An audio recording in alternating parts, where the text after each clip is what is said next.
The sun is shining. The cars are going around the circuit here in Watkins Glen, nestled in New York. Hello, everyone, and welcome live to the World Racing Network for tonight's broadcast of the National Sim Racing Association Beer Street Journal Grand National Series. It is the second race of the playoffs here, coming to you live from Watkins Glen. Tonight we have in store for you a great one here tonight. The only road course on the regular season, or on the season schedule.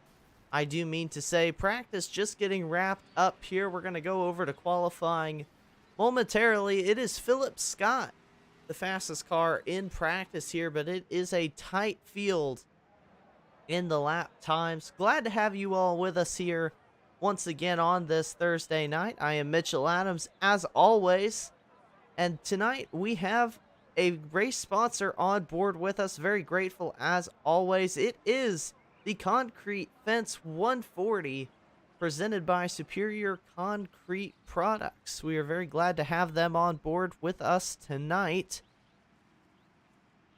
For all your concrete fencing needs, visit concretefence.com. Concrete has never looked so good.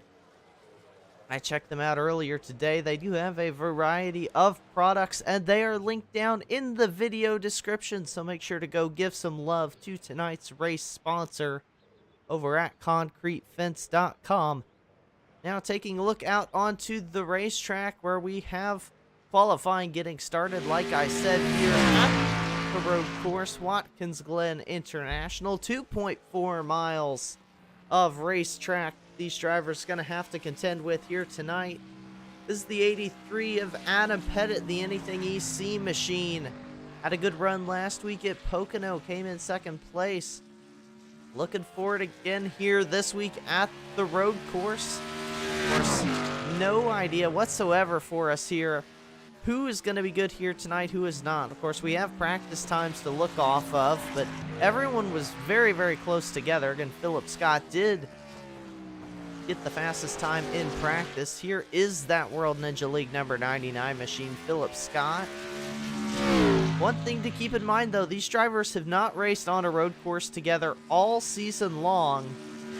So any one driver here could have a good night. Great chance for some dark horses to come up here. Good playoff spoiler. And we do also have a poll out there in the chat. It is worth noting, Nate Maurer in the 971 just picked up his third win in a row last week at Pocono to kick off the playoffs. Do you think that Nate Maurer will win again here tonight to make it 4 in a row? Or do you think we are going to have a new winner here tonight, or at least someone to break Nate Maurer's winning streak? That poll is out in the chat, so make sure to go put in your vote. Right now, everyone who's voted says that it's gonna be somebody else. I'm sure Nate Maurer in that Simbox machine would love to change that here at the end of tonight. Just over 7 minutes left in qualifying. Here you see Phillip Scott completing his first lap. He is the first car to get a lap on the board. That is a 1:13.223. As more times trickle in behind him. Trey Whitehead in the 33 in that Superior Concrete Products machine. Going up through the S's here. The most difficult part of this racetrack, in my opinion, is the S's. He just got up through. Big change in elevation. The car loves to dance around. Very difficult to control. All these drivers so far doing a good job maintaining that. The 92 Julian Tesoro headed into the bus stop. Second on the qualifying charts right now. Just under 0.3 of a second behind the number 99 Phillip Scott.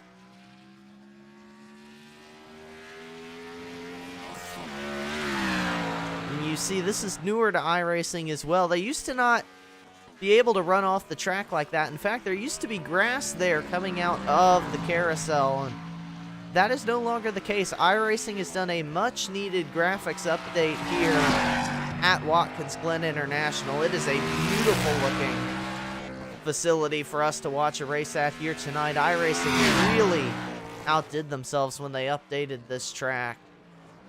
That's Julian Tesoro completing his second lap, not going to knock Phillip Scott. The 49 of Bryce Hunter here, sitting in 5th, coming to complete his second run. Number 69, Dominic Tesoro, the other Tesoro in the field here tonight. 4th so far in qualifying. Adam Pettit, he briefly jumped up inside the top 5, but the 49 of Bryce Hunter knocks that 83 back to 6th place. Adam Newton just finishing up his laps of qualifying here. Got the Monster Jam 15 machine driven by Stephen Lachensky out here on track, taking lap times right now. We also have the 971 Nate Maurer, last week's race winner, the man looking for 4 wins in a row. That would be his 5th win of the season. Here tonight, if he could get it done. We'll see. He's just now getting onto his first lap, so we'll see what Maurer has once he gets all the way back around this field. Again, 2.45 miles is Watkins Glen, the only road course we've visited here in this 2022 season. Get a little onboard shot here with Nate Maurer while he qualifies.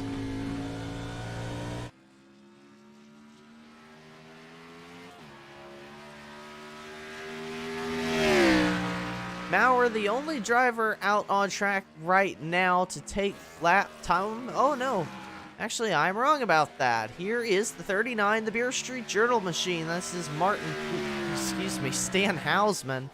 Don't know where I got Martin Plude. He's not even in the field here tonight. He is one of your qualifying drivers, though. I had that in mind to mention. 14 drivers took time in practice. For Nate Maurer, it is going to be 5th place on lap number 1. We also have Jeff Price out here in the number 14 machine, headed into the penultimate turn here at Watkins Glen. And if you all are curious about, do racing sponsorships get you good exposure, you can just count how many times you see Go Bowling around here at Watkins Glen tonight. That should answer your question. Jeff Price 7th on the board after lap number 1. Another one left, though, for driver of the number 14 machine. I am wrong. He's going to pull off track there. That leaves Nate Maurer, the only driver out there right now trying to take lap time. Stan Hausman pulled it back into pit road. Let's see what kind of time Nate Maurer can get here on lap number 2.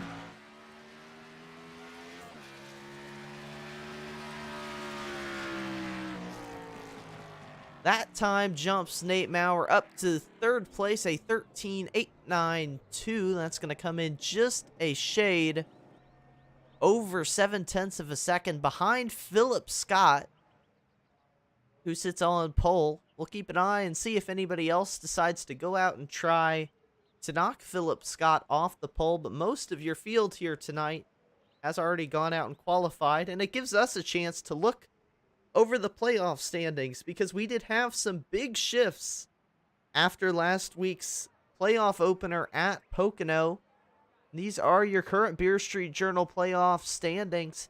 Nate Maurer did overtake Adam Pettit, so he now sits atop those playoff standings there, 10 points in front of Pettit. As they sit right now as well, Nate Maurer will start 3rd. Adam Pettit will start 8th. And by the looks of it, that is going to be the way they start tonight's race. Don't see any more action on the racetrack. Then it's Trey Whitehead in 3rd place. He's driving, again, that Superior Concrete Products machine here tonight. Phillip Scott then 54 points back. Mike Tellier in 5th in the playoff standings, 55 points back. Bryce Hunter 89 points back. Ira Kohlhaas in the 29 is 92 points back. Was looking for Ira. Looks like a color change. We'll see. We'll take a look at Ira's paint scheme when we get gridding up here in about a minute. Then Justin White finds himself 116 points back after a rough week at Pocono. We saw the engine expired. And Justin White also not here tonight by the looks of things. And then Ryan Sizemore, 220 points back after missing last week at Pocono. The same situation for Martin Flute, 230 points back, and I don't believe either of them are in the field tonight either. So that basically, if it wasn't already, they are pretty much out of playoff contention here. Again, a refresher on the format. It is these 10 drivers racing through the rest of the playoffs. That is, I believe, 6 more races after tonight, and the driver with the most points will become your 2022 Beer Street Journal Grand National Series champion. Qualifying about wrapping up here, 5 seconds left. We have Ryder out in the chat saying, "Go Phillip." We will close this poll we had here. The chat has decided, will Nate Maurer pick up 4 in a row here tonight? He is starting third, but nobody liked it. 3 people voted. All of them said we are going to have a new winner here tonight.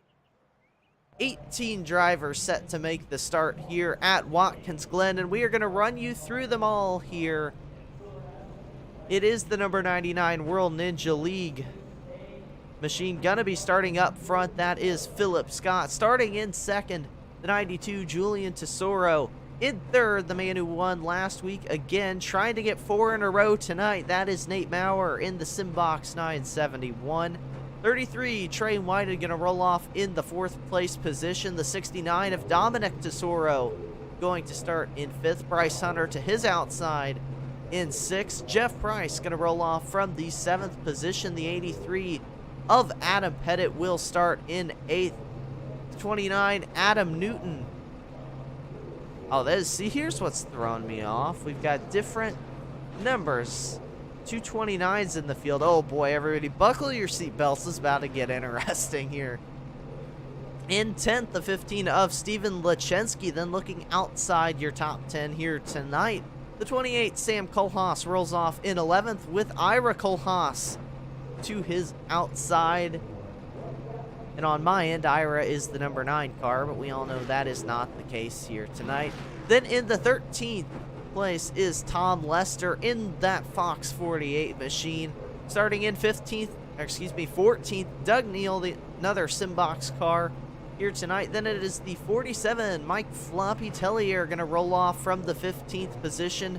Noah Owens starting 16th. Stan Hausman in the Beer Street Journal machine will round out your field. It is 17 cars. We have 1 car not making the grid here tonight.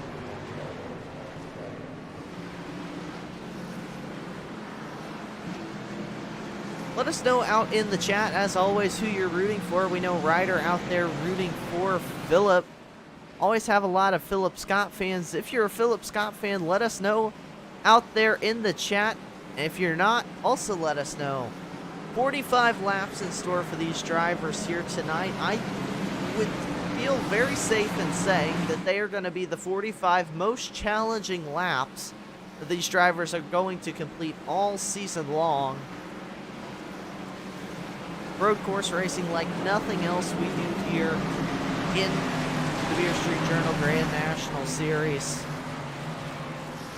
Usually see in real life a lot of drivers who are good on road courses also tend to be good on short tracks. I point you to AJ Allmendinger, who's very good road course racer, has his background in road course racing, and had some pretty good runs on the short tracks like Martinsville in his career. Phillip Scott, we've noted all season long as well. Very good on the short tracks, so is there a correlation there? I tend to think so. Again, Julian Tesoro to his outside in 2nd place. We haven't seen much of Julian this season. Again, returned last week after not having made a start since Texas. Finished 17th last week at Pocono, but last week is last week. And we are not at the Tricky Triangle. We are at a road course where anything under the sun could happen here. Also want to say a big thank you, while I'm remembering it, out to all of you watching our broadcast. WRN broke 100 subscribers last week. Let's see how many we can get more tonight, but that is a huge milestone for our channel. So just wanted to say thank you to all of you who watch our races every single week. And let's go green flag racing here from Watkins Glen. The ConcreteFence.com 140 is underway as Phillip Scott with a very good start. Julian Tesoro not getting such a good start as they head down through turns number 1. Clear out in the lead is that 99 of Phillip Scott, but behind him, though, it's a little more action as the 92 machine. Tesoro gonna fend off Trey Whitehead for third. Tesoro did not have a good opening start to this race. Oh, the 49 Bryce Hunter, big wiggle up through the S's. I told you that's a treacherous place. The car loves to jump around too wide into the S's. Lap 1 not gonna work out for the 49 of Bryce Hunter. He is sideways in the middle of the bus stop. Finally gets that thing rolling, but he just fell all the way through the field. And for one of your Beer Street Journal playoff drivers, that is not how he wanted to start his night here tonight at Watkins Glen. Let's take a look at it here on your World Racing Network replay, side by side with Dominic Tesoro into the bus stop. Actually just got loose. I don't think there was any contact whatsoever. Just got in there hot, was trying to take an unusual line because he was side by side with the 69 machine and ended up just self-spinning around in the bus stop and now finds himself all the way back in 17th position. So a lot of work to go for the number 49 machine if he wants to get back up into this race. Meanwhile, up front, it is the 99 of Phillip Scott, now under pressure from the 92 of Julian Tesoro. Tesoro got around Nate Maurer while we were checking that replay. Now hot on the tracks of the 99 of Phillip Scott down into the carousel. Called the carousel just because of how long and sweeping it is to go through. It's like last week we had the tunnel turn at Pocono because it feels like a tunnel to drive through. Here at Watkins Glen, it's the carousel because it feels like a carousel to drive through. I do not make these things up, I just say them. Phillip Scott doing a really good job out front, though. Nate Maurer now, like we said, dropped down to third. Then it is the 69, Dominic Tesoro, back in the 4th place position. Adam Pettit in the 83 is running in the 6th position now on the racetrack. The 33 of Trey Whitehead, who I did not see stuck in the middle of them there. Trey Whitehead, the final driver in the top 5 here tonight.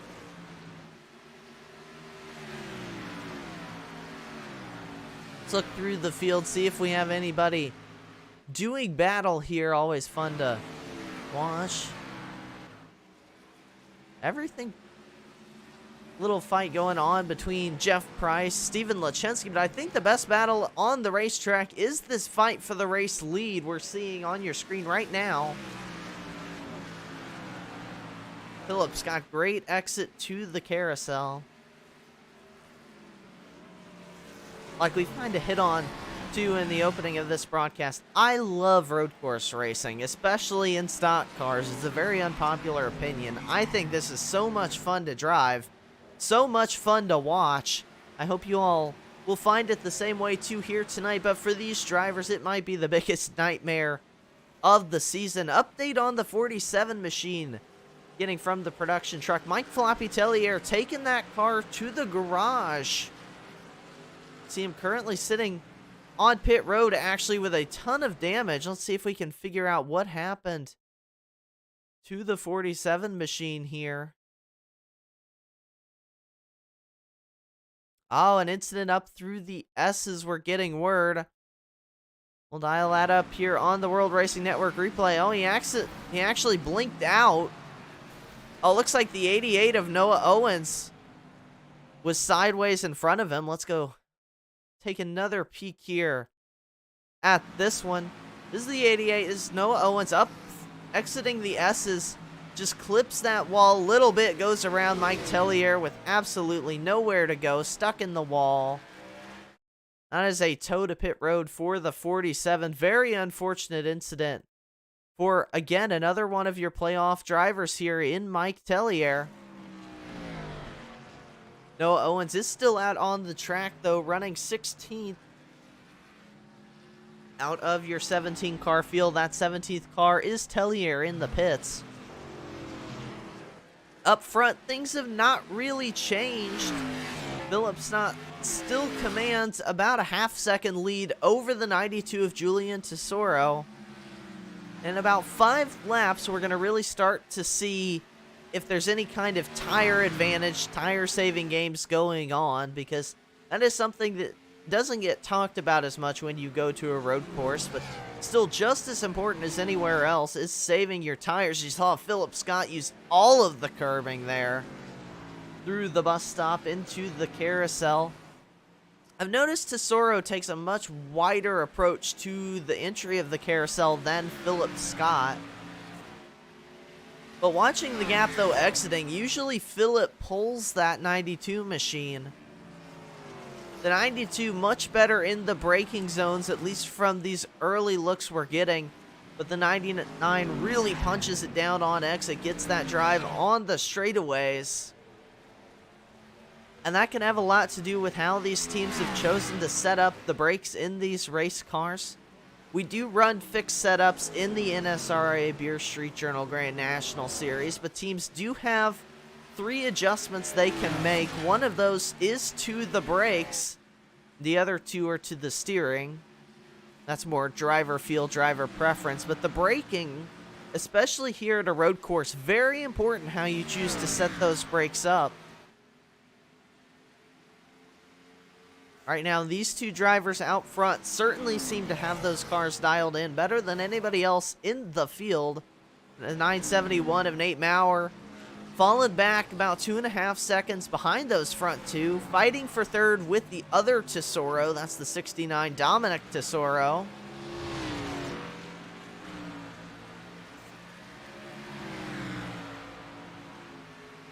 Tesoro looked to have a little bit of a run there exiting the carousel. Not going to be the case, though. Maurer able to defend that position into... Now I'm going to have to go look it up. I believe turn 7, and this is something I even checked before I go live, is turn numbers on road courses. But then here we are, and it's kind of coming at a loss to me. So we'll get an update on what turn that is. Meanwhile, though, up front, slightly closing in that lap. 92 was actually a little bit slower on the last lap, but entering turn 1, he was actually closer than he had been the last couple of laps. So he is making gains on that number 99, and that was turn 6. We have 7 turns here tonight on this particular configuration of Watkins Glen. There's 4 configurations of this racetrack. One of them just does not feature that bus stop we see there. There's a whole other one that adds a couple turns to it, as referred to as the boot. That's what you would see IndyCar or IMSA running in real life. But here in the oval racing NASCAR world, we run the Cup configuration. Christy Tesoro out in the chat saying Tesoro brothers are looking good. Tristan Maher asking, where do you prefer your brake bias for road courses, Mitchell? I prefer a very not sensitive brake pedal. I usually set it to where I can get on the brakes quite a bit before the corner, gently slow it down. I'm of the opinion it helps me roll the centers of the corners very well. Of course, with all the updating iRacing has done since I was doing any kind of weekly competition, I don't know if that's changed very much how the car handles, but back in my day, I always liked a soft brake pedal. I could really ease the car into the corners. And I think looking at their laps out here, the 92 of Julian Tesoro, I think he's gone for the other side of that spectrum. It's a more sensitive brake pedal, but it's allowing him to really get onto the brakes later on into the corners. And you see every time, really, he gains time on Phillip Scott, who I think is seeming to be more like me, liking that slightly softer brake pedal. But you're seeing Phillip just really able to nail down corner exits, and that's been his advantage here tonight.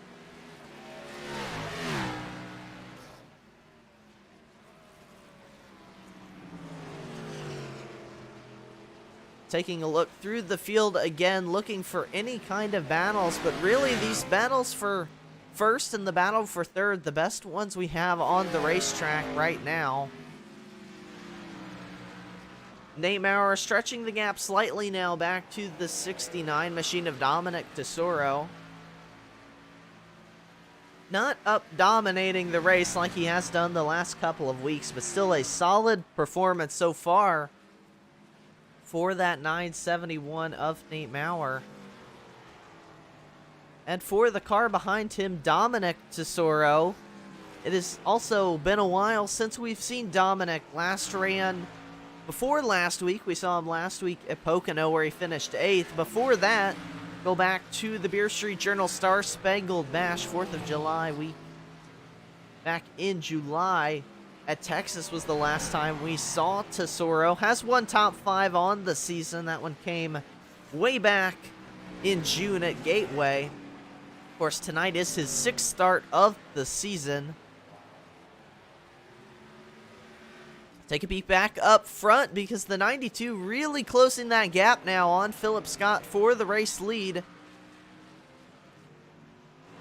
Certainly strong performances for both Tesoros here tonight, both solidly up inside the top 10.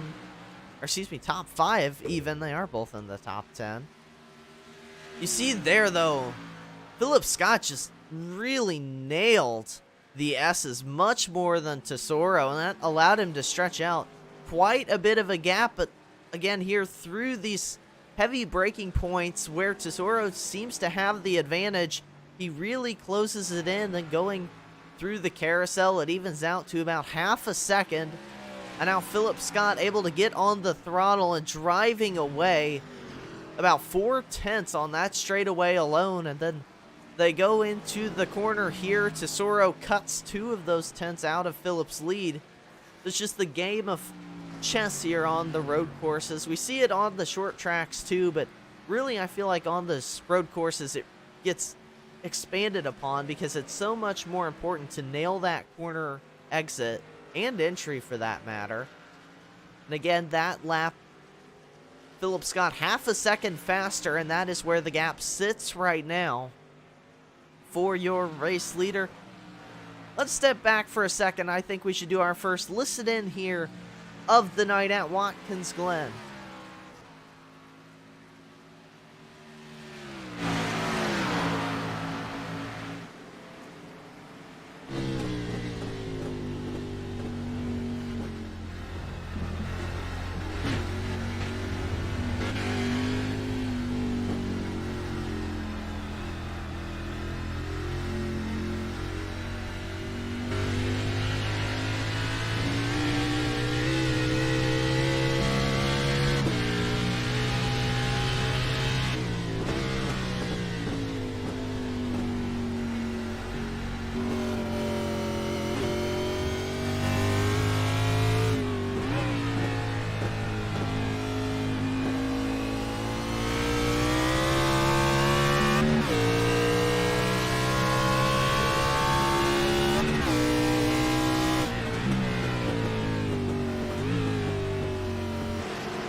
Race leaders now starting to catch lap traffic here for the first time tonight. That was our first listen-in segment of the night. I feel like we can probably fit one in later in this race. About a quarter race distance so far.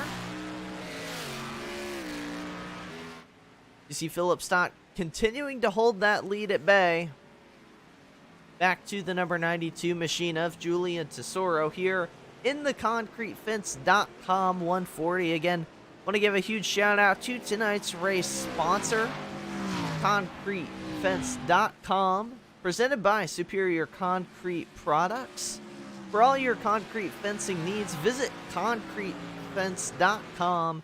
Concrete has never looked so good. The number 33 machine, Trey Whitehead, sporting Superior Concrete Products on the hood of that car, and I'm quite fond of that paint scheme as well that he runs. Trey Whitehead in the playoffs sits in 5th place on the track at the moment, so a solid run so far. Got really nobody to play with out there. It's 5 seconds behind Dominic Tesoro, 5 seconds in front of Adam Newton. So kind of in no man's land is that number 33 on track. That's where Phillip Scott is trying to get to right now, as he just broke a second on his lead back to the 92 of Julian Tesoro. And I think we're at a point in the run where Tesoro's not being quite as good on exit, really starting to come back to bite him, just not able to make up the time on entry he's needing to get up and challenge Phillip Scott. And that's what I said I was curious about this playoffs here tonight. I wasn't sure how, as Tesoro got a big wiggle, I wasn't sure how the tire saving was gonna work, if they were kind of gonna be even, or if we would see some tire saving games go on. I think Phillip Scott being easier on corner entry starting to pay some dividends here for him as we get into the long run. Tristan Maher out in the chat. I like to spin whenever I barely touch the brakes. Tristan, you and me gonna disagree about brake bias all day long. I am of the exact opposite opinion, as I've already said. Nicole Weghorst saying, Mitchell Adams, I'm trying to see if that's, I think, a clap. It's either a clap or a wave. Either way, hello, Nicole. Glad you're joining us here tonight. Coming to take lap 15 of 45 here in the ConcreteFence.com 140. Race number 2 of the NSRA Beer Street Journal Grand National Series playoffs.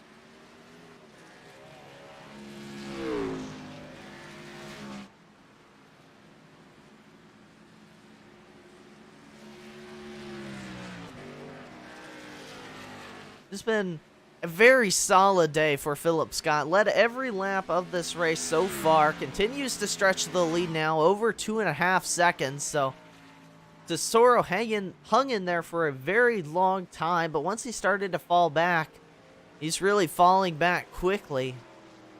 Update on 3rd place as well. The 971 Nate Maurer fallen back to 4th. The 69 of Dominic Tesoro has made that pass. I think he did it a while ago, and I just missed it here. That's all right. 2 Tesoros find themselves now inside the top 3. Phillip Scott being the lone driver up there, not a Tesoro. RC Plains saying, sorry I'm late, let's go Phillip, hold that lead. And he's certainly doing a good job of it. Right now, 2.2 seconds at the line back to the 92 Julian Tesoro, who actually did, Tesoro, have the fastest lap that time around. Actually, I changed that. The other Tesoro just grabbed it from him, but both of them were faster than Phillip Scott. Not by very much at all, but they were slightly faster. But we'll take a look here on the WRN head-to-head, just what that gap is looking like here. On the lap times, you see Phillip Scott pulled in Sector 1. Watkins Glen going to be divided up into 3 timing sectors. Usually we see one on the backstretch and one at the start-finish line. Here, though, 3 different timing sectors, and that varies road course to road course how many they have. That time is looking like Julian able to close in slightly there on Phillip Scott. Actually, it evens out at the timing mark. And you see here, he stays in the red through the corners. Now then, when they get the straightaways, Phillip gets that massive run on corner exit. And we'll see if it does it again here. You see it turns green right when they get to that timing mark, because Phillip Scott, he's pulling all his time on the straightaways. Tesoro much better in the corners, but not able to match that straight line speed the number 99 machine of Phillip Scott showing here tonight. We are also getting to a point in the run where we will start to wonder when green flag pit stops are going to happen. Do not know any kind of estimate on when they will have to pit, but looking at my information, they have 75% fuel tanks here tonight. In my experience, a full tank is about 35 laps, so I'm guessing that in the next 10 laps, in about 10 laps probably, we'll see some pit stops, probably drivers splitting the race here tonight in half. You see Stan Hausman there in the Beer Street Journal machine. He will be the next car to fall one lap down. Currently, that honor goes to the 28 of Sam Kohlhaas. Very unlikely as well to see a caution here on the road course. Usually, there's very few incidents that are going to end up impeding racing because the field gets so spread out. And you see, as Stan Hausman very kindly showing off for us, they have a ton of runoff through this racetrack. The only place there really is not a ton of space to go is up here at the top of the S, is where Phillip Scott is right now. This is about the only place we could see a wreck, and they're gonna stay on the track. So more than likely we will not be handing out, if any, not a lot, Brookstone Animal Hospital Lucky Dog Awards. So want to go ahead and say thank you to our friends over at Brookstone Animal Hospital, longtime sponsor of the National Sim Racing Association and the Lucky Dog Award. They've helped drivers get back onto the lead lap all season long. They are linked down in the video description, along with the rest of our series sponsors and tonight's race sponsor, ConcreteFence.com. As always, a huge thank you to all those sponsors who help make this racing possible. Go give them a ton of love. They all deserve it for helping us get Thursday night racing all season long. Tonight is the 19th race of this season, and it's really flown by on us here.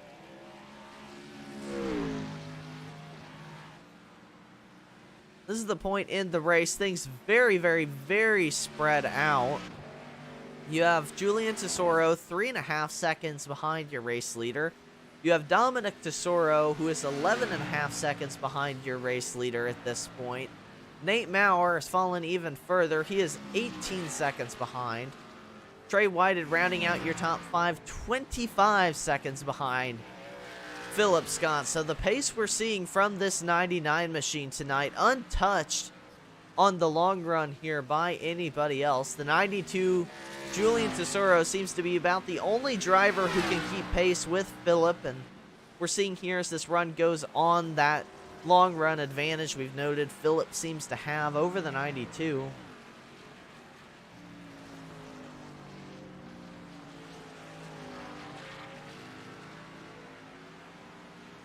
I am just noticing joining me in the booth is Patrick Morrison. Patrick, glad to have you with me here tonight. I appreciate it, bud. You jumped in right when things are starting to settle down a little bit in this run. The field really spread out, and the Phillip Scott show continues here up at the front of the field, led since the drop of the green flag. And other than some challenges from Julian Tesoro, Phillip just nailing this race. Yeah, and I saw him out in the chat definitely before the race. He was super confident on this one. This is really going to help him for the chase. Especially being able to put so many points away.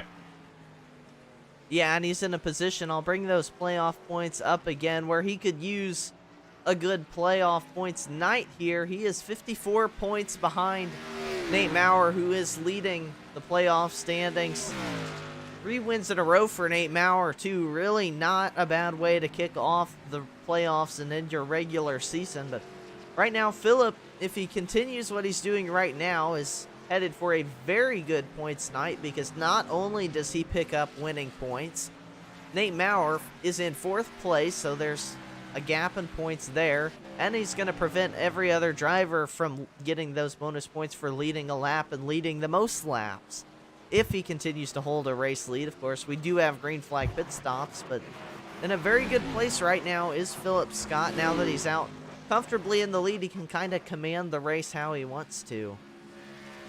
Yeah, definitely being able to go ahead and, get that separation. Right now I'm seeing him about 2.7 seconds off Julian Tesoro. So the two Tesoros being able to go ahead and take 2nd and 3rd here so far. But, I mean, just so far along Phillip Scott is. I think he ended up getting tangled up in a couple issues before. But, really road coursing seems to be Phillip Scott's strong point, as it looks like he's putting another car down a lap. I believe the 43 car just fell victim to that, if I'm not mistaken, if that car number is right. Yeah, Tom Lester there in that Fox Racing machine. He becomes the latest victim of Phillip Scott, going a lap down here. He is running in 13th place on the racetrack right now, so Tom Lester had some good runs in here and there. Last week was a good run for him as well back at Pocono.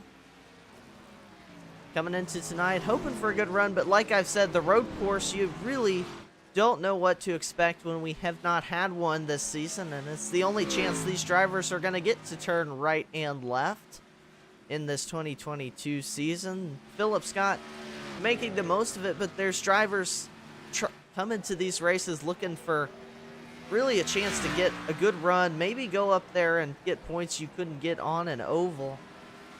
Trey Whitehead, the 33 down pit road, your first race leader here to come down pit road, your first car, I think, out of the entire field to make a green flag pit stop. And Patrick, we are at about that halfway point in the race, so it doesn't surprise me to see people coming down pit road. The 29 Ira Kohlhaas now down as well. Yeah, along with Noah Owens is working his way down at the same time, so maybe these guys just trying to switch it up a little bit. I mean, there's no sense in continuing to drive, on worn-out tires. I know I was taking a little peek there at Stan Houseman a little while ago. He kind of missed the bus stop about 4 or 5 laps ago, and, I just think the tire wear is starting to set in for a lot of these drivers. But, I mean, Mitchell, it's hard to say with Phillip Scott still, doing record-breaking laps here. Absolutely putting a punishing lap times to here at Watkins Glen. It's hard to say the tire wear is really a factor. Looking at the lap times these drivers are doing right now, Phillip Scott's last lap is about 1.5 seconds slower than the best lap he's run this race. So there's a significant amount of fall off there. It's been 23 laps, but we're seeing bigger gaps from everyone else in the field, and I think that's been the big thing for Phillip, is he's really managed to minimize that tire wear. And of course, that's really the big thing anywhere we go, but this road course, huge, 2.5 miles basically, just under. So those little advantages in saving tires really going to show themselves here in the long run, and that's what we're seeing Phillip take advantage of right now. With only 7 cars too left on the lead lap, he's got to be close to record breaking here if he could put some more cars a lap down. I forget what the NSRA record is for the most cars 1 lap down, but Phillip's at the pace he's running right now, he could be touching it by the end of the night. Very, very close here. Next person in line is Trey Whitehead here in the 33 machine, and I believe he is just coming out of the S-turns, if I'm not mistaken. Yes, he's just coming out of the S-turns, so if you see where Phillip Scott is, probably working his way through the S-turns now, he's catching up. And one thing to keep in mind as well is that there are some drivers who did get lapped through the pit cycle. Although, usually at the road course, if you've got enough of a gap, you can stay on the lead lap. But Phillip's running such a pace up front that he is putting some cars a lap down, and he has yet to pit. Everybody else, though, on the lead lap down pit road, Adam Newton has yet to pit. other than Phillip Scott, Steven Lechensky has yet to pit. Tom Lester actually has yet to come down pit road too, but other than that, everyone else has made their pit stop. Stan Hausman has not, but he is a lap down. Sam Kohlhaas hasn't, he is a lap down. And an update on the 47 of Mike Tellier. He has been out on the racetrack cooking laps after an early accident, but he runs 5 laps down currently with a bunch of damage on the front of that race car. And Phillip Scott now down pit road, Patrick, and this is kind of what I talked about. He's got enough of a lead that he can stay out an extra lap, cover those bonus points, keep the lap led, and eventually he's going to reclaim it, assuming nothing goes terribly wrong here on this pit stop. He had quite a big gap to work with. Yeah, Phillip Scott definitely getting it done here. Getting his way up front. Man, just kind of peeking through the field. Did Adam Pettit, did he get in trouble earlier in the race to see the front end of his car missing? That is actually the first time I have noticed that, Patrick. I think you were exactly Sorry about that. right. No, you're all this. This is why we have somebody else up here in the broadcast to keep me straight. No, yeah. There's a lot of track to cover here, bud, and these guys are starting to get kind of spread out pretty good. I have no clue how long he has had that. That is the first time we've seen it on camera, but yes, obviously Adam Pettit with a ton of damage on that race car. Don't know when that came. He has made his pit stop. And he currently runs in the 8th place position. Steven Lechensky down pit road now in that 15 machine. That means everyone has come down here for what should be the only green flag stop we have to make tonight. You see Sam Kohlhaas as well coming down. That rounds out all those drivers with yet to pit. And it is still Phillip Scott up in your race lead by about 9 seconds now over Dominic Tesoro. That is an impressive pit cycle. Definitely going ahead and throwing 4 tires on that thing, put enough fuel to get you in toward the end of the race. Like you were talking about before, road course here, it's definitely difficult to get a caution, even if 2 cars sometimes get tangled up and slide into one of those favorable spots with a bunch of asphalt. It will stay green, because they are out of the way. But the only way I can assume is, somebody ends up backwards, heading down the main stretch. But yeah, I mean, this may be kind of wrapped up. Phillip Scott may have the win already in the bag with 20 to go. He's definitely that gap set over 10 seconds at this point now, so Phillip just needs to really cruise, play it safe. He's got this race made as long as he doesn't make any mistake, which is crazy to say just after the halfway point. That's just how impressive this pace is that Phillip Scott is putting down up at the front of the field. And the one thing I said earlier, I feel like the only way we might get a caution is if someone wrecked up through the S's where the track really tightens up. But other than that, there's runoff that drivers are going to go to if they spin. So the S's is, I think, the only place for a potential caution. And with the field as spread out as it is, no one really needs to be pushing it up through that section of the racetrack. They can kind of take it easy, which really takes away a lot of that chance for an incident. The 47, Mike Tellier, right in front of your race leader, Phillip Scott, got down into the infield wall. Let's go back and take a look and see what happened. Yeah, I was going to say, well, you get that rolling back. Dominic Tesoro actually ran his fastest time in the last lap of a 1:13.52, which was about 3 seconds faster than Phillip Scott there. So the 69 Dominic Tesoro in his Toyota is definitely trying to run down Phillip Scott, when he can and where he can at this point, as you're getting that replay wound up for it. But we've seen a lot of speed here from Dominic tonight. You know what I'm noticing, Patrick, is the 92 of Julian Tesoro, who's been running second all night, also just ran his fastest lap and the fastest lap of the race. He's down in the 8th place position. Possibly a pit road speeding penalty, I would have to think, put the 92 in that position. I don't really know what else it would be, unless he had a little off-track excursion we missed here, and with how consistent he's been tonight, I find that harder to believe, but it's very possible. But either way, huge setback here for the drivers. Really been the only one to challenge Phillip Scott at all here tonight.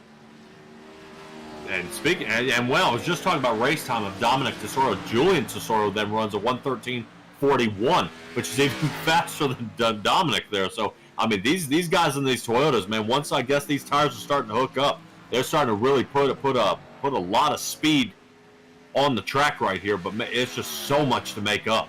I mean, Dominic has got over 8 seconds to catch up to Phillip Scott. Phillip would have to spin out, get back on the track, and then Dominic would be able to catch him at this point. That 99 car has definitely got a rocket somewhere on there to figure out how he's taking it off. Yeah, these Tesoro Motorsports drivers really did a good job setting it up for the short run. They've been just equal, if not slightly faster than Phillip on the short runs. We saw that from Julian earlier in the race, but when they've gotten into the longer portions of the race, which you're going to have to deal with, you know you will when you get to a road course, these super long green flag runs, like this race probably going to run caution free because that's just how these things work. It's really Phillip Scott who just has that car set up right to save the tires, easy on the brakes, and he just pulls seconds a lap. Here at about 5 laps or so, Phillip's really going to start pressing that advantage. And he also has a lap fresher tires on both the Tesoros, which actually is equal with Julian, I believe. But he was one of the last cars to come down pit road. Scoring gets so crazy, Patrick, when they get as spread out as they are here at Watkins Glen, because you have people crossing the line, and then that adds a lap to their tires. But then you have Julian Tesoro, who just now crossed the line. He now, it's crazy. You don't know the time differences really for another 50 seconds to a minute sometimes at the road course. It makes things interesting for us on our end of the track. Of course, Phillip Scott does not mind whatsoever making life difficult for us. He is 7 seconds in front of Dominic Tesoro. It is now Nate Maurer in the 971 running in 3rd place, Trey Whitehead in 4th, and Julian Tesoro is up into 5th now, using all of that curbing there in the bus stop. Seen that all night from these drivers, and Julian especially. Really not afraid to use those rumble strips up, which is something you have to do here at this kind of racetrack. Yeah, definitely kind of, when you were talking about, Phillip Scott there, Tesoro was picking up a lot of speed, kind of shaved off about 4/10 on that last lap. But, Scott's starting to get the heat in the tires, that 99 Ford. Just now entering the bus stop here. I mean, once again, picking up speed, but Tesoro has broken into that 8-second mark. So he's getting a little faster, but man, I just don't think there's enough time here, Mitchell. I mean, with this thing only 16 to go, I believe you're looking at the 29 car kind of getting loose there, weren't you? Yeah, we are looking at Adam Newton here on your World Racing Network replay. Through the carousel, just on the exit, kind of got a little bit loose. We'll ride on board with him here. You heard he just tried to throttle it up, lock down the brakes, not too heavy damage with that infield wall, but still not what Adam Newton wanted to see. He running in 8th place right now, so not a terrible night for a driver of that 29 machine, but still not what you want at this point. That is the 88 of Noah Owens behind him. Owens is 3 laps down tonight. Had an incident early on with Mike Tellier. We showed you, you'll remember, way back. Look at these gaps now, though, Patrick. It's just Phillip Scott now 10 seconds over Dominic Tesoro, and then it is another 15 back to Nate Maurer in that 971. And earlier, right before we were going live, and we left the pull up through qualifying, asked the chat if they thought Nate Maurer would grab 4 in a row tonight, or if we would have a different winner. And 3 people voted. All of them said we'd have somebody else. And right now, the chat is looking pretty smart, because while Nate Maurer having a great night in 3rd, he's still 25 seconds behind your race leader. Really impressive out here by Phillip Scott. And it's pretty impressive when only the top 10 are the one who are surviving that are not a lap down at this point. I mean, we're looking at Bryce Hunter. He's praying to stay out in front, but I think it's just the inevitable as he's entering turn 1, and now Phillip Scott is as well, now entering turn 1. So he's only about maybe about 6 seconds off his rear bumper, but the amount of speed he's getting compared to Bryce Hunter. I mean, this is crazy, man. This is crazy how fast that 99's moving. Last time by the start-finish line for these two drivers, Bryce Hunter ran a 1:16.167. Phillip Scott ran a 1:15.2, so almost a second faster for Phillip Scott than the 49 of Bryce Hunter. And Bryce Hunter absolutely no slouch here in this series. He's in the playoffs, has a win this season. Great speed last week and all season long, really, for driver of the Dr. Pepper 49. It's just how fast Phillip Scott is here tonight. No one's really being able to touch him. Yeah, and this will be a good wind-up for him going into the playoffs, you know, being able to score those points, get out front, you know, be able, and also getting a win under your belt, you know. It kind of gives you the relief of, okay, now I got the right foot forward, now I just got to follow up with the left here. You know, and it's just one win, and it'll come, and it'll just keep coming and coming and coming, and then that way you feel much more comfortable. You know, you're not like, you know, you're not getting into the playoffs here, Mitchell, where it's, all right, I got to have a win, or otherwise I'm not going to have enough points. I mean, this being able to secure this is really going to loosen them up for Bristol next week. Yeah, I was just going to talk about Bristol next week as well. Talked about, too, drivers usually good on the road courses tend to have good runs on short tracks as well. I feel like the braking technique really goes hand in hand. And Phillip Scott, we've noted all season long, he's been good on the short tracks, good here at the road course. So he's got to be looking forward to Bristol next week, I think, is one of his big opportunities to pick up that win. That is going to be the Urable 150. We'll get more on them next week here on the World Racing Network, of course. Ryder out in the chat saying, Phillip out here lapping people on road courses. He is indeed doing that. Phillip Scott has the top 10 are the only cars on the lead lap at this point in the race. And of course, at the pace he's going, he's going to catch way more of them by the time we finish here in the next 12 laps when he crosses the line this time by. Johnny Williams out in the chat saying, check that number 99 for MWR jet fuel. I don't know what kind of fuel these cars normally run, Patrick. Actually, be curious. 110. 110? Oh yeah. You know jet fuel? I think jet fuel is a 120, 121. But yeah, no, you close. Definitely can't get this as at the pump. I assure you of that. No, certainly not here. And I'm sure everybody. Here in Tennessee, you can. We got a 110 really? pump here, and yeah, it's pretty funny when you see him getting in a '94 Toyota Tacoma, though. I don't even want to know how much a person would pay for that at the current moment. Oh yeah, about $8.50, bud. That is not cheap. But hey, can't be any worse than what it is out there in California. But here at Watkins Glen, you know, it's right now, fuel economy is not seeming to matter for Phillip Scott in the 99 machine. Just this guy is still taking off. I thought Dominic Tesoro might have a chance if he keeps consistent going ahead and keeping up. But now Phillip Scott now starting to put the pace on. And is now 8.7 seconds off. So, yeah, he's just pulling away. You see Phillip headed into one. The 69 just was exiting turn number 7 here as the 49 of Bryce Hunter. We'll take a look back on the replay. He is towing that car back into the pits. Shades of that Jimmy Johnson wreck here from way before he was in the Cup Series here. Just got into turn 1, blinking actually quite a bit. Locks the brakes and around into that wall. Not completely like that Jimmy Johnson wreck, but you know what I'm going at, Patrick. Just kind of little heavy on the brakes. Here he is sitting in pit road. So I was about to compliment him as well here on how well he'd been able to fend off that number 99 Phillip Scott, your race leader, but now sitting in the pits with repairs to go. Not what another one of your playoff drivers wanted to see here tonight.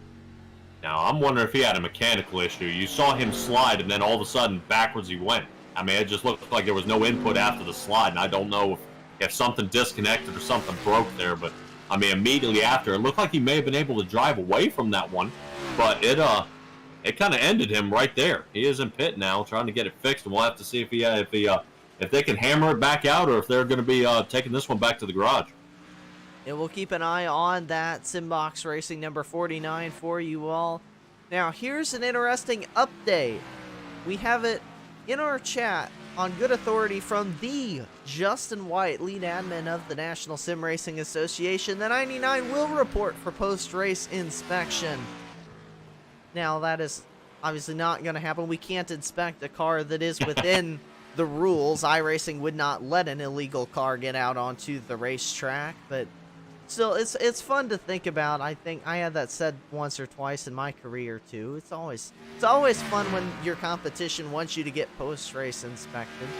It also said Justin White that thought that his wheel was dying, and yes, we have confirmation, good eye Patrick, that Bryce Hunter's wheel did in fact snap.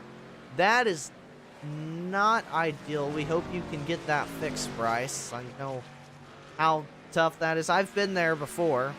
So that's definitely not what we want to hear.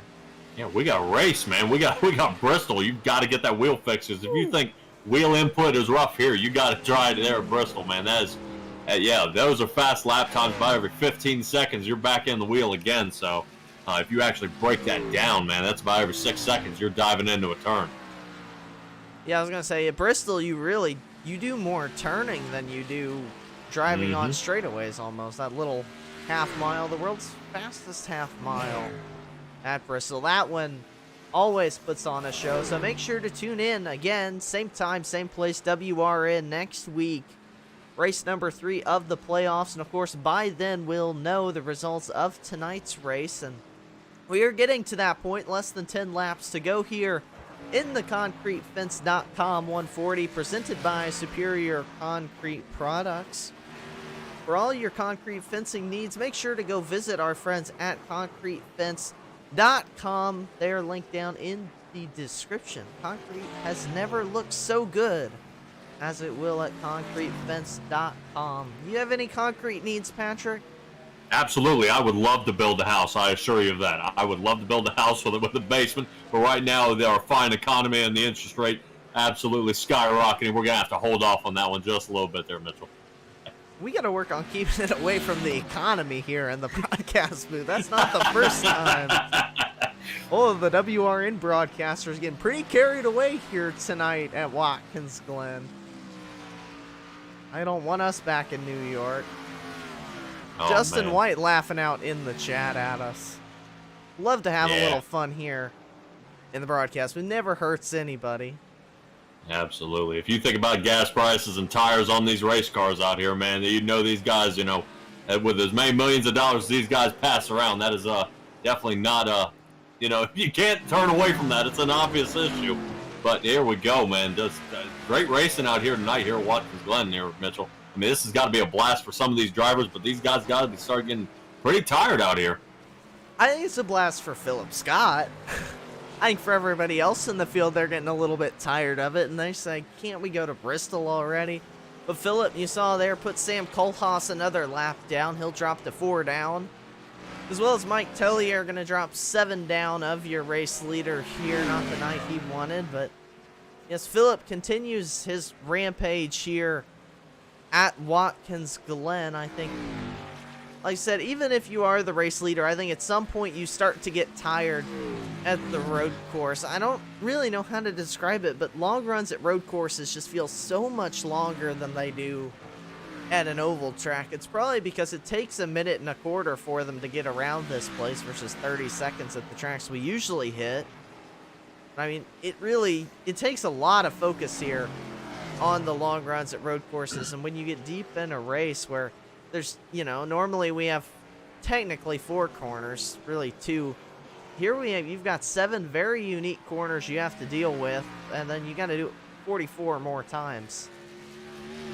Yeah. Speaking of concentration, these guys just getting tired. A little insult to injury is Noah Owens in the 88. You were talking about how these guys are going to get tight getting through those S-turns. He's kind of got into the grass slid and kind of bit the wall there, so you'll see a good bit of massive damage to the right rear of his car about a lap or so ago. He's definitely starting to feel kind of this race kind of wear on here, Mitchell. It's kind of, you're having so much time trying to get those braking points, get rolled around here, and then you kind of see him, bite the wall. You can't blame him. I don't, you don't want to see any body damage out of these cars, especially on a road course if you're getting single filed out there. But it's just one of those things that happens, man. Yeah, it's tough, and it's just, there's margins for error here, so little. Once you step a tire in that grass, it's hard to save that car. Luckily, the 88 of Noah Owens still out there cooking some laps off. Looking out again in the chat, Justin White says that NSRA is a 100% all-electric league. The sounds my ears are hearing say otherwise, but I can't dispute that. They meet the green standard, so look at us. Doing good things for the world here. Ryder says that everyone came for the race, but they stayed for discussions on the state of the economy. And I don't think you want to hear that discussion between me and Patrick. No, let's try to keep it to the track out here. Yeah, y'all in the chat gotta keep us straight. You gotta keep us on focus. Long runs here in the broadcast booth. You can't say enough about the difficulty of those two. There's the 69, Dominic Tesoro, trying to work around Sam Kohlhaas in the 28 machine. Going through your field here again, it's Phillip Scott in the lead. Dominic Tesoro here, 69 machine, running in the second place position. Nate Maurer up to third place, still running. Solid top three for Nate. The 33, Trey Whitehead, running in fourth. The 92 of Julian Tesoro still sits in fifth. Here is going to be a little bit of a battle, though. We can keep our eyes on here. Between the 33 and the 92, they are within a second of each other on the racetrack, and that does round us through your top five as well. Followed up by Adam Pettit, Jeff Price, Adam Newton, Steven Lezinski, and Ira Kohlhaas getting out to the top 10. But really, Mitchell, I think your battle here is going to be between Trey Whitehead and Julian Tesoro here. These guys with only 5 laps to go, less than 10 miles here. These guys have got to kind of negotiate and figure out who is coming away with the 4th or 5th place position here. Looking at the lap times here, the last time around, Julian Tesoro was about 2 seconds faster than Trey Whitehead, so a ton of speed in that number 92 machine. He is the fastest car on the racetrack. He also holds the fastest lap of the race, and now he is trying to get himself up into 4th, but a good run out of the carousel for Trey Whitehead in the 33. Will Tesoro make the lunge into turn 6? Not going to do it then, but I do think that 92 has a lot more long run speed than the 33 of Whitehead, and we've seen that earlier. He didn't have the long run speed of Phillip Scott, but still, he was keeping pace with Phillip a lot better than everyone else was. And we're seeing that right now. The Tesoro Motorsports cars really did hit the setup pretty well here tonight. Definitely fast. I know I covered for 3 Wide TV on Friday, and Julian Tesoro, looking to kind of clean up his act a little bit here in the Toyota machine. He kind of had bumped and banged around a little bit there at Pocono, and he seems to try to be kind of really picking Trey Whitehead apart here. He's sitting back, kind of watching his line and figure out where to attack. Kind of watching those lines. Whoa, is Trey Whitehead right there. Makes the mistake, and that's exactly what Julian Tesoro was looking for as they head into the bus stop here, Mitchell. Yep, Tesoro gets the pass completed into the bus stop. Oh, and the 33, Trey Whitehead got really loose coming out of there as well. Manages to gather it up, but scary moment for the 33. Now it's time to settle back in. You're still in the top 5. You're running 5th, and you are 15 seconds in front of Adam Pettit, who runs in 6th position. Still missing the front bumper. Not much to do about that for the 83 of Adam Pettit.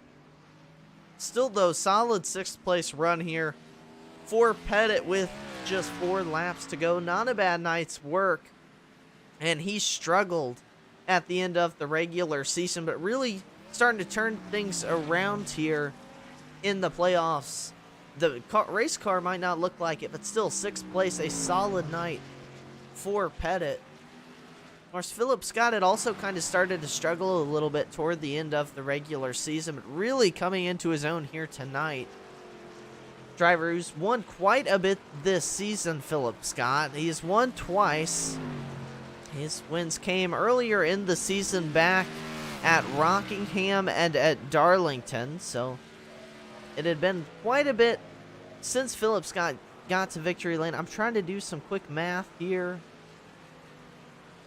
is his 9th start since his last win, so that's about where Nate Mauer's winless streak was. He had, I think, not won in 10 races, and then he went on his winning 3 wins in a row, which at the moment is looking like it's going to come to an end here tonight for Nate Mauer, but still going to get to talk to him post-race here if he holds his position. He's got Julian Tesoro 5 seconds behind him. If he can hold it there, which I think he can, his lap times are looking pretty good right now. Tom Lester is out in the bus stop, man. He is smoked out. Sorry about that. He kind of missed that turn, and boy, he got all turned around. And that Fox machine was facing back toward the rest of the field.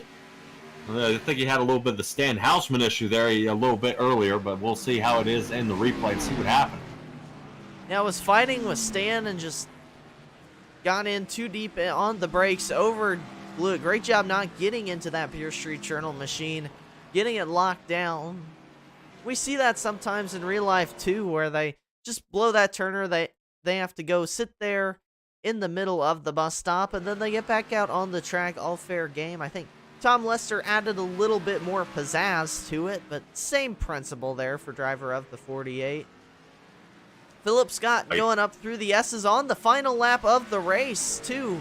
White flag is in the air, and he is on the 39 Beer Street Journal machine of Stan Houseman. Phillip look up through the S's into the bus stop for the final time here. Where the time went, I do not know. Stan Houseman doing a good job kind of over the radio. Phillip Scott saying, excuse me. So the Beer Street Journal car kind of checks out a little bit. Let Phillip go ahead and get this one over, because I'm sure some of these guys are hanging their head. You know, I gave it my best shot, but that 99, man, that thing is on a rope. That he is pulling his way all the way through this entire track as he has put a clinic on Dominic there, back over 18 seconds off. Yeah, bringing it up here to the win there, Mitchell. Going into turn 7 for the final time. Phillip Scott gets out of the corner clean, and he is going to pick up a dominant win here in the ConcreteFence.com 140 at the Glen, presented by Superior Concrete Products. Phillip Scott, I think he led every single lap of this race here tonight. What a race. What a drive for Phillip Scott. Dominic Tesoro just crossing that start-finish line in second. I guess we're going to watch the rest of the field trickle in here as well. Nate Mauer just headed into turn 7 for the final time. Yeah, dude, I was just getting ready to say that. Y'all see them. They're just now coming up to the line as Mauer goes ahead and nails that third-place position. That Simbox Racing Machine, good show out for him. Not sure 100% what happened to Doug Neal in the 77. Oh, look at the 33. Trey Whitehead, what happened here? Trey was running up inside the top 5. Look at Stan Houseman pushing him over the rest of the rail. Oh, no. He is stuck, and we got to go way back to find this one. He is stuck in that blue wall going up through the S's. What happened to Trey? Just got loose. Final lap. Stuck in the S's, and yes, let's go ahead a little bit to what you were laughing at, Patrick, here. Oh, man, I've seen this before, and that's kind of what, for some reason, it gets stuck in the S's here, and Stan Houseman with Tellier. You gotta love it being, electronic racing here. These guys trying to mash each other up, getting it underway. Holy cow. Watch this.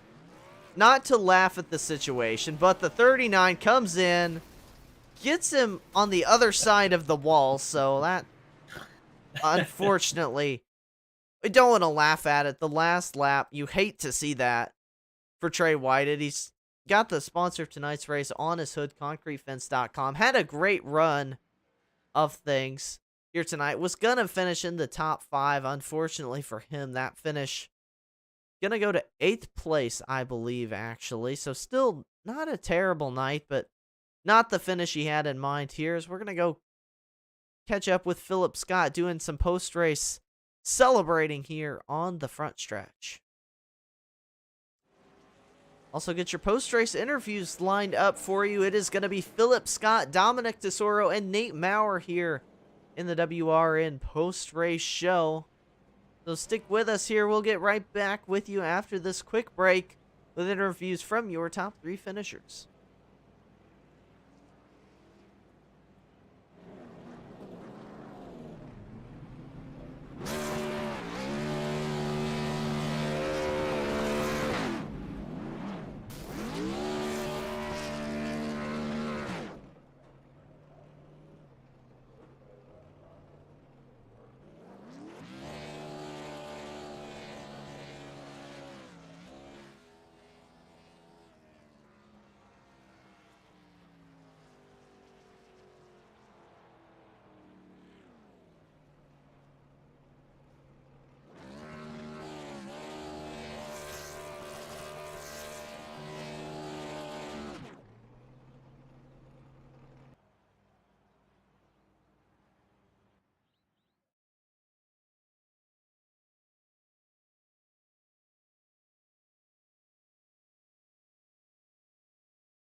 Welcome back here on the World Racing Network. Time for some post-race interviews from tonight's top 3 finishers. We are going to kick it off here talking to the 971 Nate Maurer.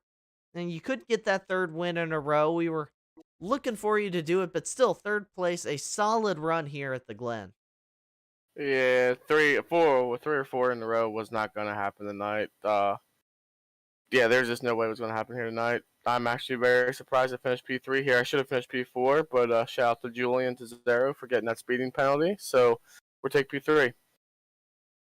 Well, 3rd place podium finish, really good points for you, and you took the lead after your win last week at Pocono in the playoffs. How's it feel coming into tonight? And of course, I don't know how the points are going to shake up here, but I think you should maintain that lead. How's it feel to be the playoff points leader here?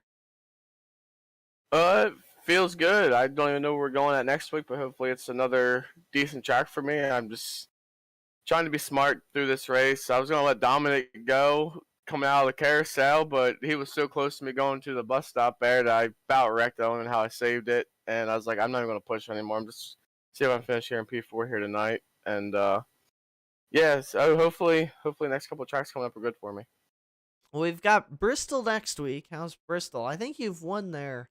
You should know about Bristol, boy. Yeah. I won $100 because of you. That's right. I was gonna say I have some memories. But yeah, Bristol's a good track, but you know how Bristol is, man. There's some rolling Natalie Deckers out there going around the track that cause some wrecks. It's always fun going around. That's the best part about Bristol is going around all the lap traffic, man. So it'll be fun. Well, we're looking forward to it again. Shift it quickly back here to tonight. I mean, you still started 3rd, finished 3rd, very consistent. What was the trick to getting your car around here at Watkins Glen? Because there's a lot of different approaches. I think you kind of talked about just sitting and settling into a position, so you were kind of not quite being as aggressive with your marks here tonight. Yeah, I was getting outbraked everywhere. I don't know. I didn't want any wheel hop or anything. I mean, Dominic was fascinated, but he was definitely outbraking me everywhere. And yeah, I just kind of just took it easy going to the turns. But thanks to Dominic, he was killing me going up the S's. And I asked him how he's doing. He told me to shift earlier, so started shifting earlier going up the hill, and that really seemed to help, and it actually helped save my tires there also. You definitely solid run here tonight. Congratulations on another podium finish for you. And before I let you go here, I'll give you a chance to give some shout outs while we've got you in the booth. Shout out to you and Patrick for sitting there and broadcasting this race for us. Shout out to all the sponsors, Beer Street Journal, everything that everybody else does in here. Justin White for running this thing, and shout out to my sponsors, Redneck Nation and Simbox. Well, thank you for stopping by. Again, Nate, congratulations on a good run here tonight, and best of luck to you next week at Bristol. Have a good night, guys. There was your 3rd place finisher here tonight, Nate Maurer.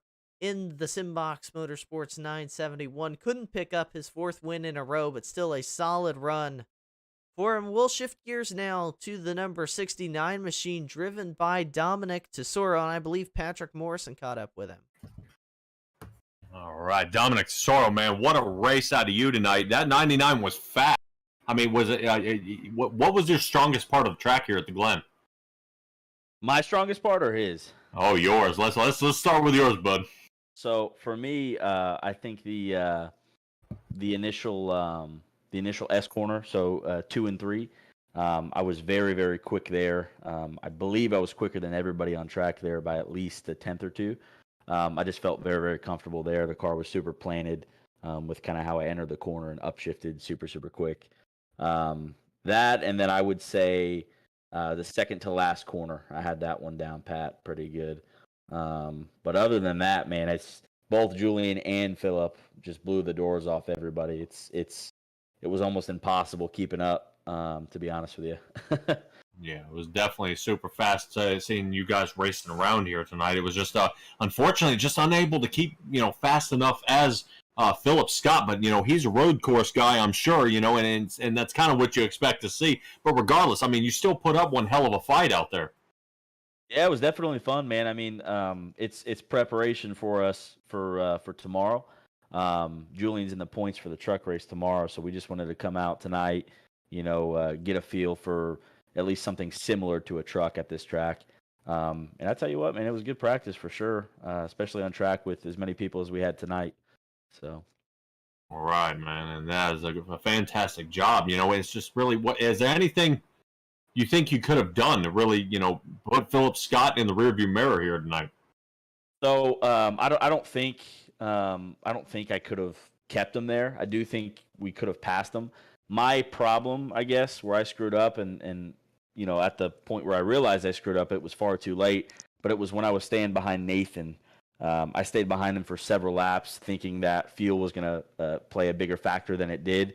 And then, as I realized, well, hell, we're plenty good. I then got around him, but at that point, it's like I wasted so much time just, letting off, getting a draft, and so forth. So, I think if I would have passed him on lap 3, lap 4, maybe even lap 5, I think I would have been right on his back, at least after the pit stop. So I'm not sure, but that's what I would have done different for sure.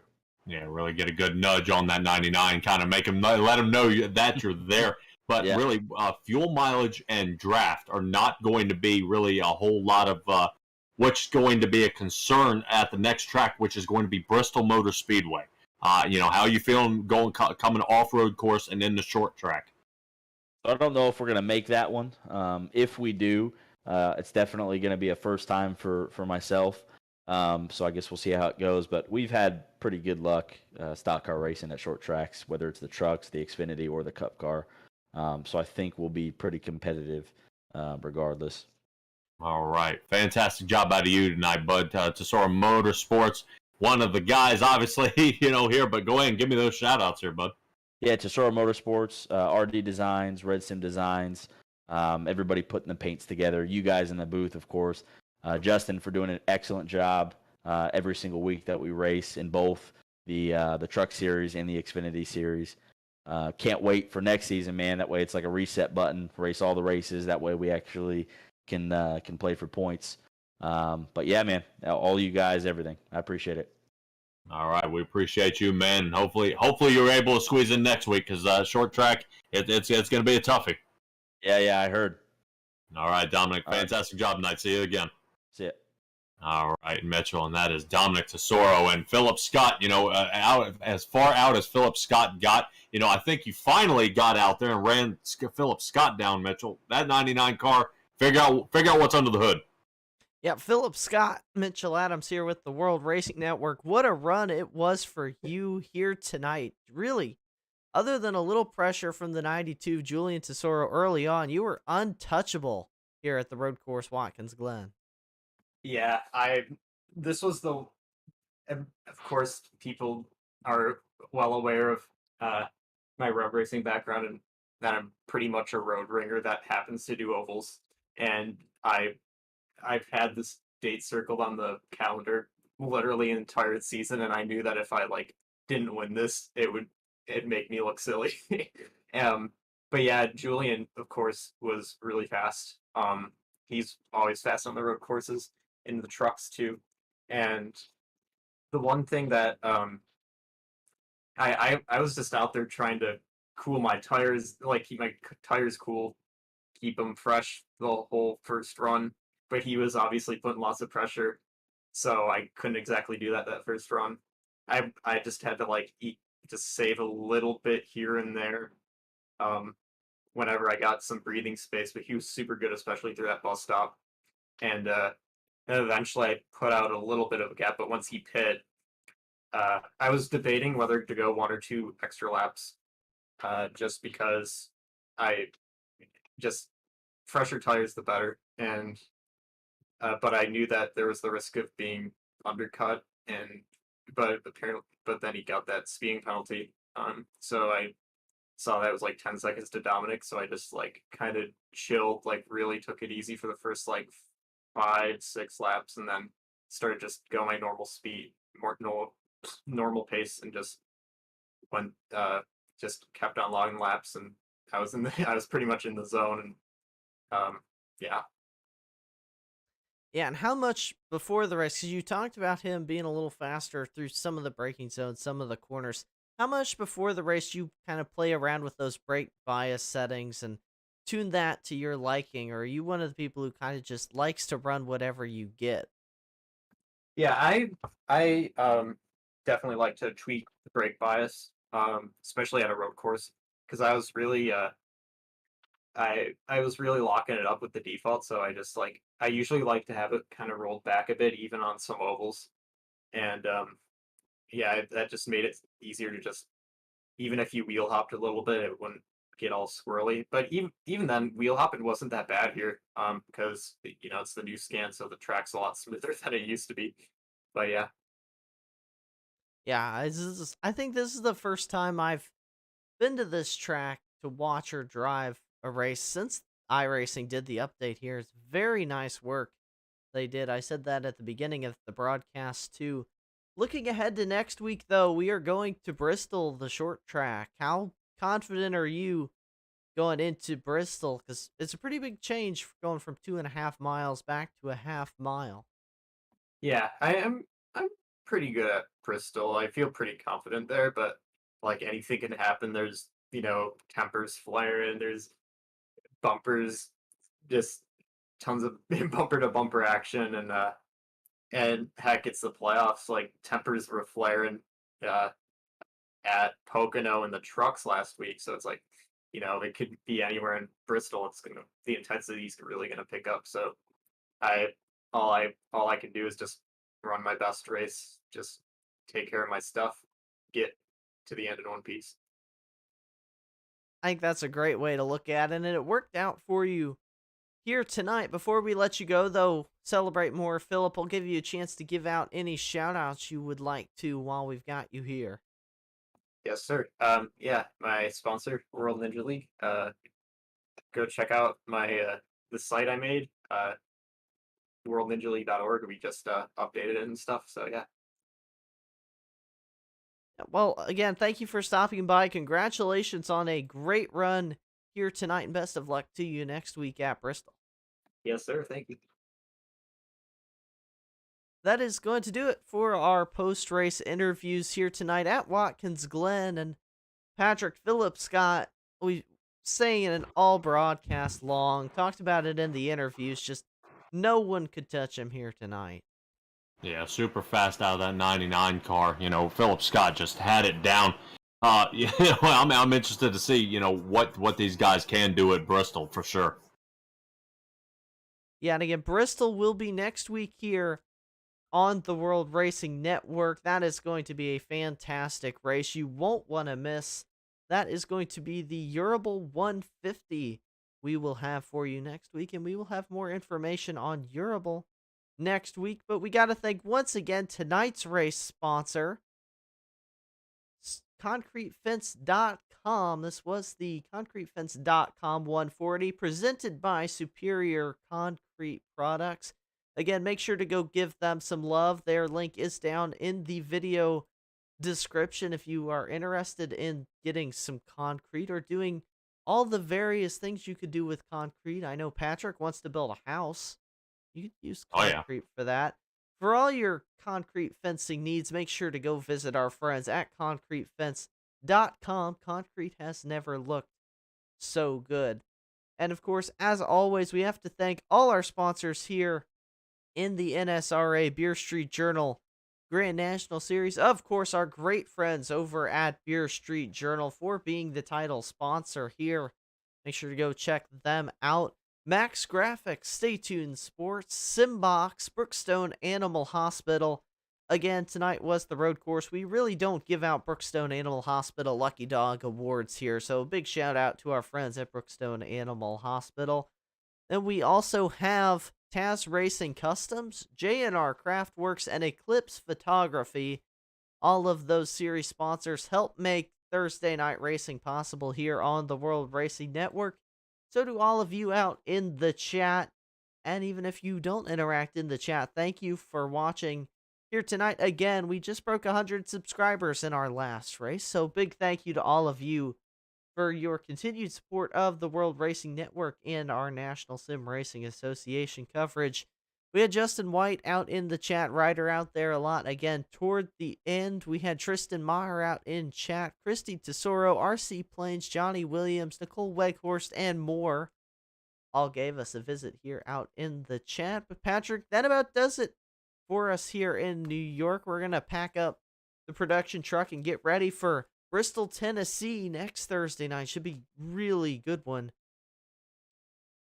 Oh yeah, I like how you say that. Bristol, Tennessee, Bristol, Virginia. That's one of those ones that's right on the line, man. I love that. I love where you place it, bud. But yeah, that is definitely a short track there. Kind of hearing Nate Maurer there kind of call out people for passing lapped cars and people driving like Decker out there. I might have to get out on the track and show him my skills out there on the short track. Bristol is one of my favorite and strongest tracks, so I have to see if maybe I can get out there and put that 971 in my rearview mirror.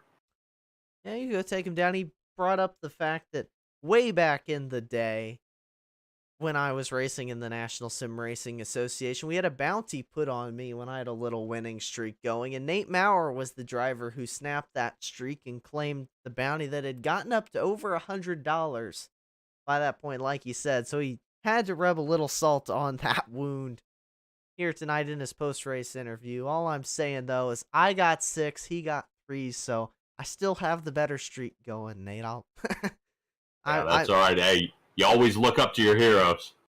Yes, I'm joking, of course. It's all fun and great drive for him here. Again, 3rd place tonight. He's having a great run in the playoffs. Should be the points leader going into next week at Bristol, where absolutely anything could happen. And we will run you through your final standings here for the ConcreteFence.com 140, presented by Superior Concrete Products here at Watkins Glen.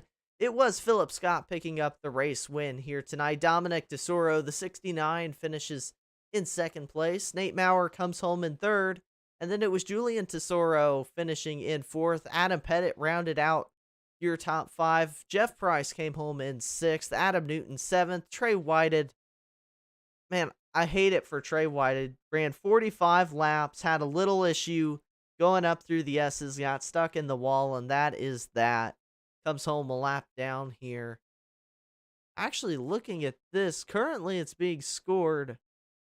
I gotta double check scoring before I announce that. Then it was Steven Lachensky in 9th, and rounding out your top 10 was Ira Kohlhaas. And let's check iRacing official scoring. All right, because my scoring had Phillip Scott having lapped everybody but 2nd place, but he actually had everybody lapped except for the top 7. So I think he went out around an extra lap, and that's what did that. But Patrick, you want to run him through the rest of the field here tonight? Yeah, man, Stan Houseman in the 11th position in his Chevrolet Beer Street Journal car, followed by Tom Lester in the 48. Sam Kohlhaas, 13th place is where he ended up in his Chevrolet. Looks like Noah Owens in the 88 ended up 14th. 15th place in the Toyota, Mike Tellier ended up there. So, man, he's got to turn that around for Bristol. 16th place is Bryce Hunter. 17th place is Doug Neal, and I think Josh Sobel probably lost connection right there at the beginning in the 75 machine, following up in the 18th position. Yeah, and that is going to do it for your 17 car field here. Again, Josh Sobel did not take to the grid here tonight. Patrick, I'll give you a chance as well, like I like to do when you're in the booth, to tell us what you've got going on over on SimTrax Broadcasting. Oh, man, dude, we are so busy over there at SimTrax Broadcasting on Tuesdays. If you guys join us there, let's start with SimTraxBroadcasting.com. You'll go there, find our schedule. I'll just reiterate what we're doing. On the 20th, on Tuesdays, I'll be running the Coast to Coast Racing Network. That is dirt track racing, followed by a NASCAR race at the end.